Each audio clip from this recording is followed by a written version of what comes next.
Hi, it's Maija here with a book haul. I visited London last weekend and I picked up a bunch of books as you do.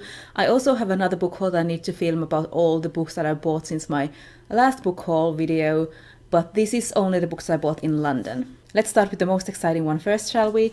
I visited Forbidden Planet and I found The Monster Baru Cormorant by Seth Dickinson there. And it was like 5 days or something before the release date, but there it was, and it was £6 off, so I got it for cheaper than I thought, and I was so happy to find this.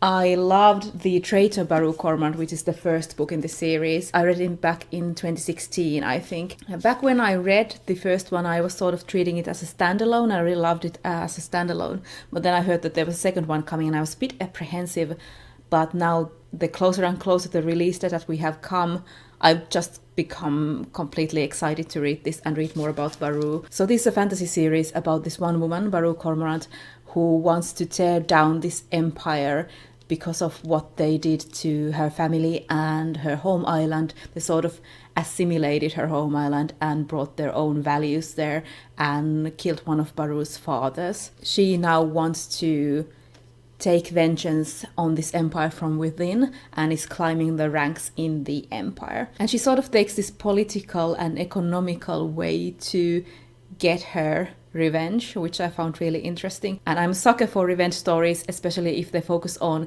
will this person lose themselves in their revenge? I am so excited. From Forbidden Planet, I picked up Nikki Traden's Temper. I really liked A Prey of Gods, her debut novel that I read. It was set in like our world, but this one is a straight up fantasy book, so I'm very, very excited to read this one. So this is about people who have vices, and the vices that they have are branded on their arms. I don't know if you can see, but there are like tattoos along his arm. He has a twin who only has one vice, and the main character Auburn has 6 vices. So he is marked as lesser in the society. And it says that the twins' strained relationship threatens to snap when Auburn starts hearing voices that speak to his dangerous side, encouraging him to perform evil deeds that go beyond innocent mischief. Lechery, deceit, and vanity run rampant, and then there are the inexplicable blood cravings. So I'm excited to see where Nikki Traden goes with her second novel. I actually visited Forbidden Planet twice, first with my sister who I was traveling with, and the second time we went with Claire. Her channel is Claire Rousseau, and we picked up some more stuff on the second go round. I picked up a bunch of little bobs and bits that are for gifts, but then I also picked up one more book. I picked up Jane Yolen's Finding Baba Yaga, and this is a novel in verse, and it is a reimagining of the Baba Yaga tale. And I'm a big fan of Baba Yaga, so I picked this one up. I think Bree from Bree Reads Books has read this and liked it. I also went to Waterstones, the big Waterstones in Piccadilly, and picked up a few things from there.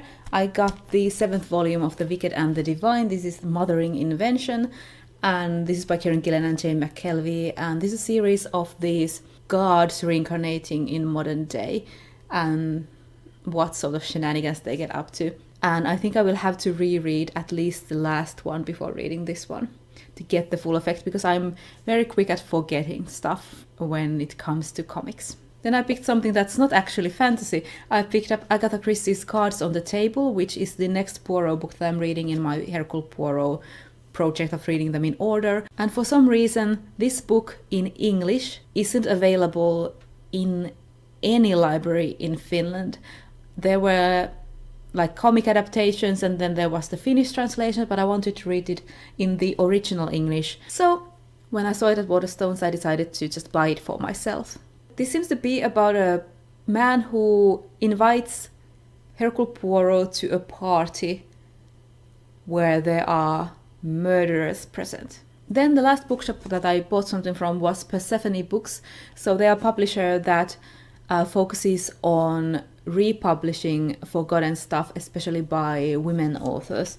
So I picked up 2 books from them that I had heard something about before. I was sort of browsing, but these were the 2 that I knew that I wanted. The first book that I bought from there was The Blank Wall by Elizabeth Sanksay Holding, and this is a crime novel, and it's about an American housewife who has to rise to the occasion and protect her family from blackmailers. And I'm a big fan of crime books where the main character isn't one of the usual suspects, so it's not like for example, the man protecting his family, but like in this occasion it's the housewife who has to protect her daughter or her children from blackmailers. And the second one that I picked up was this shorter one. It is The Victorian Chaiselongue by Margarita Lasky, and this one I really can't describe well what it's about, so I will just read it from Goodreads. This tells the story of a young married woman who lies down on a chaiselongue and wakes to find herself imprisoned in the body of her alter ego 90 years before. So it's sort of a time travel story. And the Persephone books usually come in this grey, but then they have different end papers and a bookmark with the same end paper. But it's funny because this one, because it's sort of 2 stories in 2 times, it has 2 different end papers. The end paper of The Blank Wall looked like this. I'm not a big fan of it, but I think all of the end papers are from the decade that the book was either written or the book when the book takes place. So if for example, this one was published in 1947, and the end papers are taken from a late 1940s furnishing fabric manufactured and sold in the United States. Can you imagine having furniture with this fabric on them?